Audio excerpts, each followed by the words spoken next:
હું રેખાબેન ગોસ્વામી બોલું છું. મારું ગામ બરફટાણા છે. મને ડાયાબિટીસ છે પણ બીપી છે અને હું દવા લેતી તોય મને તકલીફ બહુ થતી. પગમાં પાકી ગયું હતું, અંગૂઠો પાક્યો હતો, પીંડી પાકી હતી અને આંખમાં પણ લોહી ઉતર્યું હતું ડાયાબિટીસના હિસાબે. પછી અમે સવિતાબેનનો વિડીયો ઇન્સ્ટાગ્રામમાં જોયો એટલે એ વિડીયો માટે અમે જોઈને અમે વાત કરી અહીંયા જ્યોતિષ હોસ્પિટલમાં. પછી અમે અહીંયાનો બધો કોન્ટેક્ટ મેળવ્યો અને સાહેબ આવતા હતા મહુવા. પછી અમે સાહેબને બતાવ્યું. પછી સાહેબે એમ કીધું કે તમે એકવાર અમદાવાદ આવી જાઓ મારી પાસે. એટલે અમે એ જાણીને પછી આવ્યા. અમે સોમવારે કીધું હતું પણ અમે મંગળવારે આવ્યા.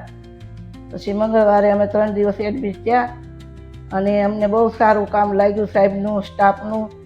અને બહુ કંટ્રોલ, મારે ડાયાબિટીસ રહેતી હતી 300 ને અમને 3 દિવસમાં બહુ કંટ્રોલ થઈ ગઈ છે. બીપીમાં પણ સારું છે અને બધી સારવાર પણ સારી છે, હોસ્પિટલ પણ સારી છે અને સાહેબનું પણ કામ બહુ સારું છે.